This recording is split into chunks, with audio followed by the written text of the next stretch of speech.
Everybody is a critic. The thing is, there are good critics and there are bad critics. Being a good or bad critic isn't really based off of what you say. It's more so how you say it. For example, a bad critic could say, "Your deadlift sucks. You gotta do this." And who's gonna listen to that? A bad critic might even say, "Your deadlift could use some improvement. Try, you know, keeping your hips a bit higher." Still, who's gonna listen to that? Who are you? Who are you? Why would anyone listen to that? Now, a good critic, even if they're anonymous, would say something like, "Your deadlift looks kind of sloppy. You could definitely make some progress if you started from a position where your hips are higher, your shins are perpendicular to the floor, your butt is sat back a little bit so that you feel the tension in your hamstrings and your glutes, and you feel some pressure on your heels. From there, pull straight up. That should help you out." A good critic knows what to say. A bad critic, well, most of the time, it just kind of looks like they're complaining by themselves. There was an episode of South Park a couple years back, honestly, maybe like more than 10 years ago, this episode aired. It was about Yelp.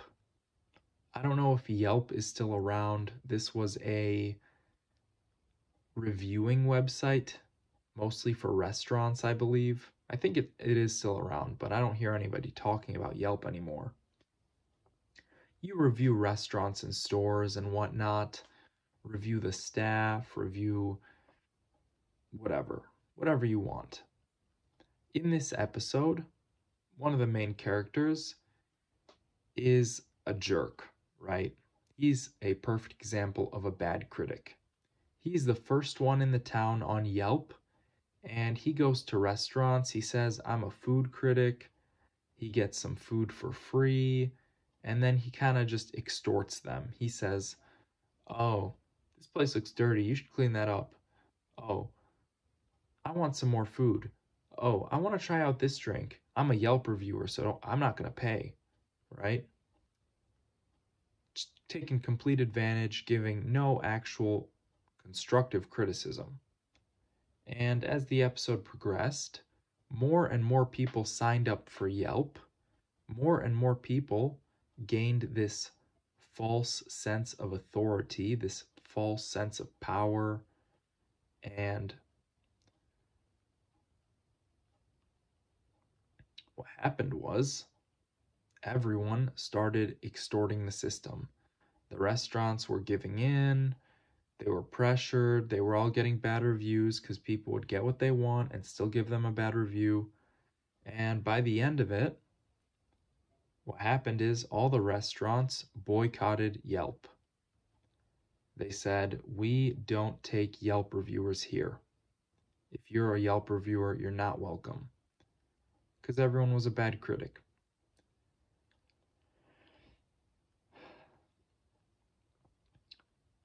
Criticism can be incredibly constructive. It can be super helpful. But it's got to come from the right place. There's a quote, I don't actually know who said this.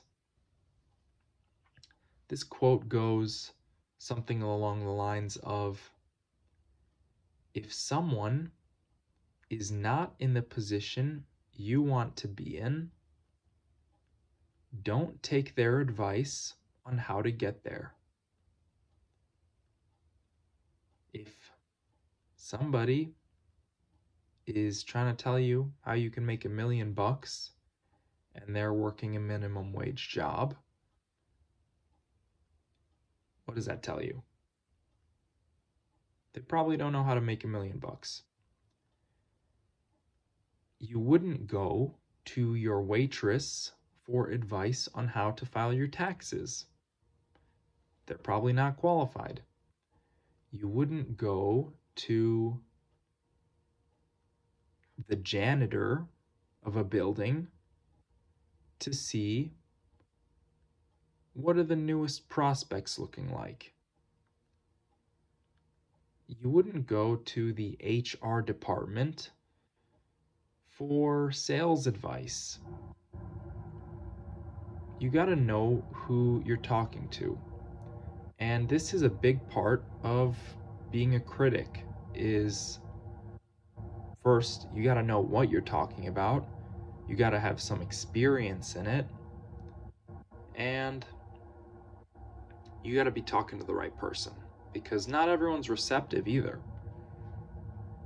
You could be a great critic, but if the person who you're criticizing is just not going to take it, then you can't really be a great critic. You could say the perfect words that'll help every other person on the planet, and that person is just ignorant and stubborn and is not gonna gain anything from it.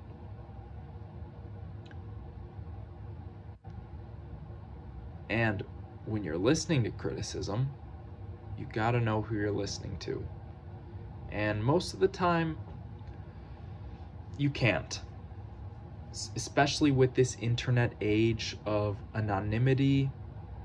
You don't know who you're talking to. You don't know what kind of experience they have. You got to take everything with a grain of salt, and you really, really have to think for yourself.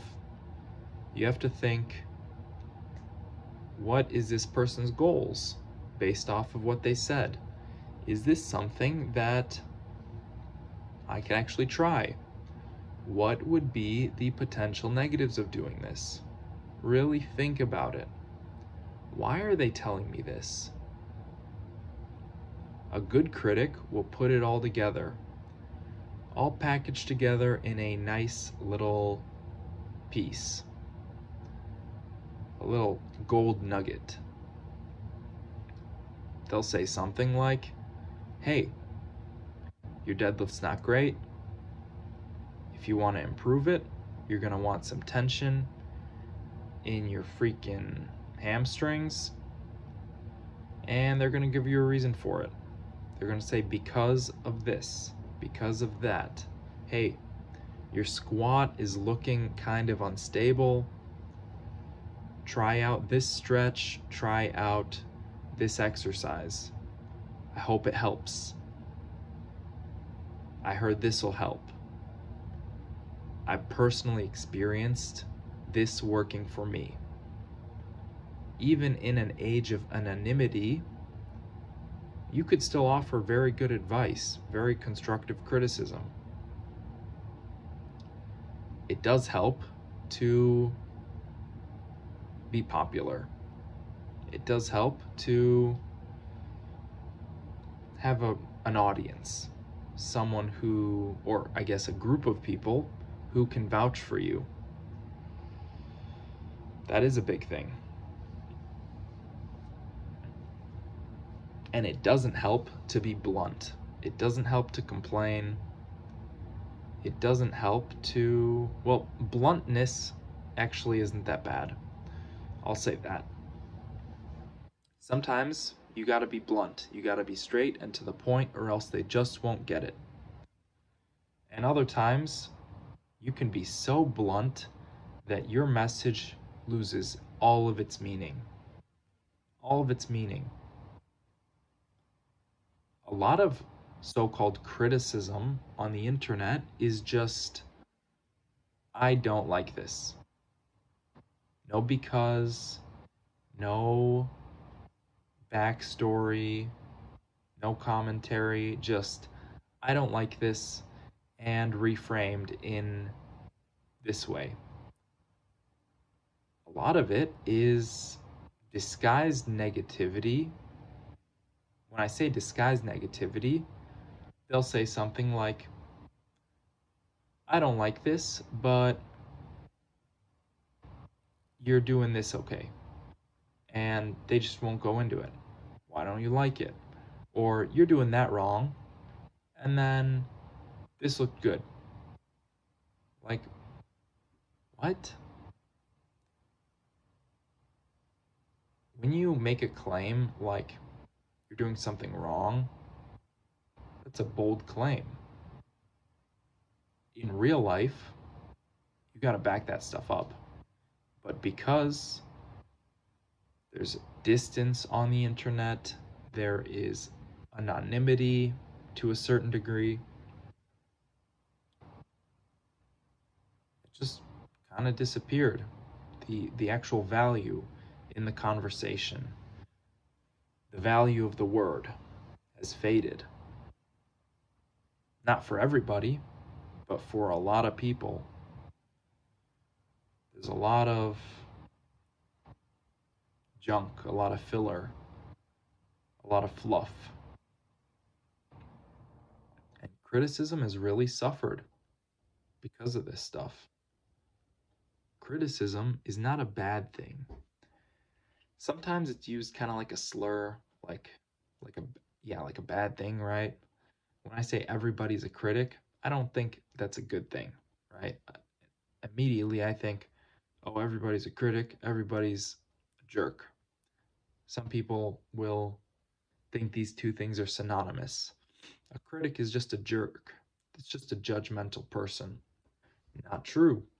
A critic can help you become the best version of yourself. It's got to be the right person. They've got to be saying the right things, though.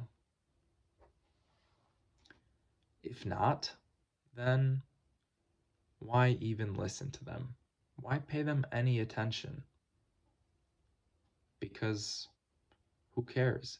Even the positive stuff, they keep it up. You're doing a great job. I mean, I appreciate it. It's very nice. But once again, who cares? Mean or nice. I mean, I guess I like the positive energy over the negative one, for sure. But neither of them are really adding much. People like to take part in things for good reason. Things are cool. People like to be part of things. Someone ran a marathon. Congratulations, dude. Congratulations. That's amazing. You get a little dopamine hit when you say that. You say, wow, that's so cool. You ran a marathon. You didn't do anything, though. You didn't do anything. It's like stealing a little bit of dopamine. Just digging it out from the dirt. Finding a little piece of dopamine to consume. It's not really necessary. There are real ways to support people, real tangible methods.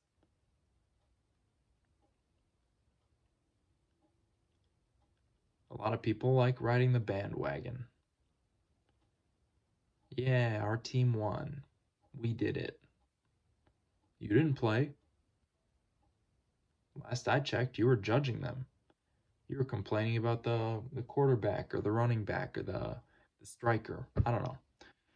The sports term player. You were complaining about this guy. What do you mean we won? You're being a jerk. How'd you win? Now, I'm not really talking about anybody specifically. I'm just talking about critics. It's fine to be a critic, but know what you're doing. Think about it. How can you help somebody else? Don't just speak to speak. Don't just complain to complain. Figure out what's at the root of this, or else nobody's going to want to listen to you. They're just going to ignore you. Today, I decided I'd do a little bit of a longer plank at the end. So I did 7 sets of 90-second planks. And for the last one, I did 1 set of 4.5 minutes, which was cool. That was actually not so bad. Today, I got it done with almost no problem. That's it for today. Thank you for watching. Bye now.